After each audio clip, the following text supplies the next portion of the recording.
From starring in iconic motion picture roles, to winning Oscars, to overcoming difficult bouts with mental health, Catherine Zeta-Jones truly has lived a life like no other when it comes to actresses immersed in the Hollywood royalty. I mean, there really is only one Catherine Zeta-Jones, and while she still will have big roles in big motion picture films, Catherine has since become quite a mainstay in primetime television, becoming involved with some of the most popular series such as Wednesday or National Treasure. But before that, Catherine had an absolutely illustrious run in the early 2000s for tentpole action films, and even further back, she also performed in some of the most iconic stage productions like Annie. There truly is more than meets the eye when it comes to Catherine, and that doesn't mean things were always easy for her. So I thought, why not take a look at the life story of Catherine Zeta-Jones right here on The Famous Life.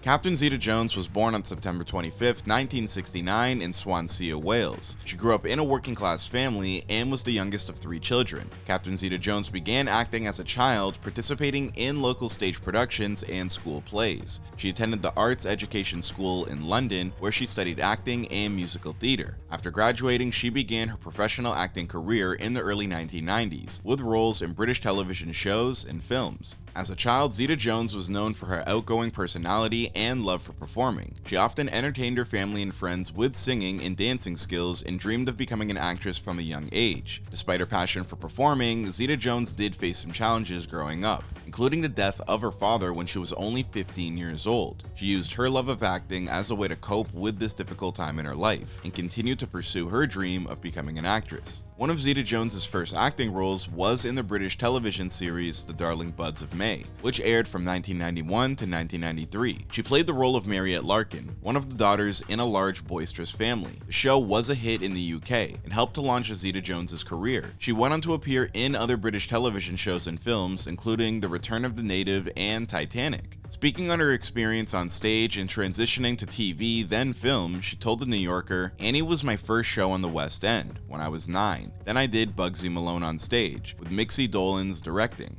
I was in musicals. It was really hard for me back then to get into straight acting. It's like, oh, she's a hoofer, she's a dancer, she's a singer." I was like, okay, put me in a box. I eventually opened that box. Same thing happened with getting into television. They said, well, she's a really good stage actress, she's only done stage, she hasn't done TV. And then getting into film, it was like, well, she's really a TV actress, so now I'm in film. So, okay, am I allowed to do a bit of everything now, like I've always wanted to do? In 1998, Zeta-Jones made her Hollywood debut in the film The Mask of Zorro. She played the role of Elin Montero, a fiery and independent young woman who is caught in a love triangle with the film's 2 male leads. Zeta-Jones' performance in the film earned her critical acclaim and a Golden Globe Award for Best Actress in a Motion Picture, Musical, or Comedy. This role helped establish her as a rising star in Hollywood. With the amount of critical acclaim and praise that came from her role in The Mask of Zorro, Catherine initially didn't even think she had a chance at winning. She spoke with the Wales Online by saying, "With The Mask of Zorro, I just remember calling my mom from a payphone after the audition. There were 5 actresses there that I won't name, but are still very big now. And I said to my mom, well, if this is a beauty contest, I'm telling you I haven't got the part. I've seen others in hair and makeup, and I haven't got it." In the early 2000s, Catherine Zeta-Jones continued to build her career as a Hollywood actress. She starred in a number of notable films, including Traffic in 2000, which earned her a Screen Actors Guild Award for Outstanding Performance by a Cast in a Motion Picture, and America's Sweethearts in 2001, which she starred alongside Julia Roberts and John Cusack.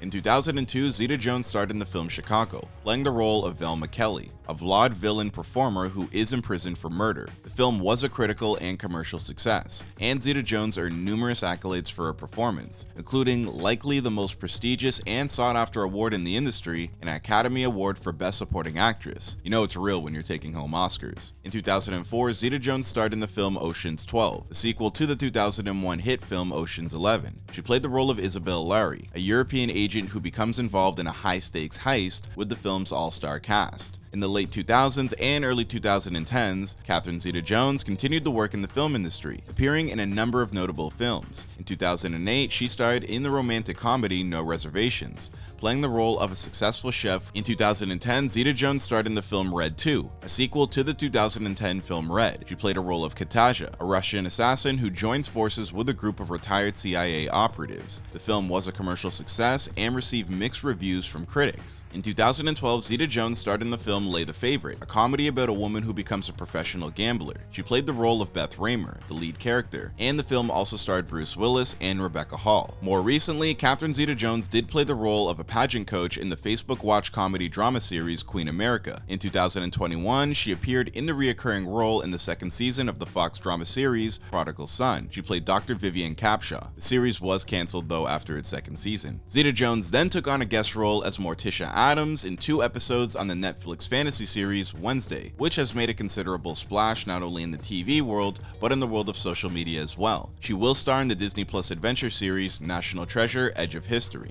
As you can see with Catherine, her work truly is speaking for itself, and it's great because the world truly is recognizing this woman's talent for what it is. Along with her list of prestigious accolades and awards, she also had a star put on the Hollywood Walk of Fame in 2013. In 1998, she won a Golden Globe Award for Best Actress in a Motion Picture. In 2002, she won an Academy Award for Best Supporting Actress for her role in the film Chicago. She has also been nominated for 2 Primetime Emmy Awards and 2 Screen Actors Guild Awards. She's also been named one of the 50 most beautiful people in the world by People magazine and one of the 100 sexiest women in the world by FHM. In addition to her acting awards, these accolades demonstrate the widespread admiration and respect that Zeta-Jones has earned throughout her career. This lengthy resume of work rivals very few in this industry, but as we all know, sometimes it's your personal life that can become the main focus for Hollywood and media tabloids. Ms. Zeta-Jones definitely is not a stranger to having her personal life put on blast. Catherine Zeta-Jones is married to actor Michael Douglas. The couple met at the Deauville Film Festival in France in 1998 and began dating soon after. They became engaged in 1998 and were married on November 18, 2000, in a ceremony in New York City. They have 2 children together, a son named Dylan and a daughter named Caries. Speaking on her relationship with Michael, who is 25 years her senior, she said, "I've been waking up to Mike for nearly 25 years. I love being married, but it's a crazy thing when you really think about it. Will you marry me? Sure. But then when you think about the Chanel purse you spent a fortune on and actually don't really like it anymore, I'll put it up for resale." Speaking on the age gap, she said, "We have a lot of serious similarities too. We were born on the same day 25 years apart. We're just very good with one another. We respect each other, and I never really felt like he's 25 years older than me. I remember people saying, when you're 50, he's going to be 75. Well, that's just math." In 2010, Douglas was diagnosed with tongue cancer, which led to Zeta-Jones experiencing depression and seeking treatment for bipolar II disorder. The couple briefly separated in 2014, but did reconcile in 2014. Zeta-Jones has been involved in various charitable causes, supporting organizations that raise awareness and provide support for those with mental health issues and those affected by child abuse. She's also been a spokeswoman for several brands and products, including Elizabeth Arden and T-Mobile. In 2017, she launched her own line of home decoration products and participated in a charity event for Dramatic Need. She also dabbled in singing and released her first single in 1995. I mean, it's no doubt that fans are excited to see Catherine Zeta-Jones on National Treasure, but in the meantime, please go stream Wednesday on Netflix if you haven't already. We're sure it'll only lead to more exciting work for the talented actress. So thank you everybody for watching this video. Don't forget to subscribe to The Famous Life and leave a comment for who you'd like to see featured next, and we'll see you next time.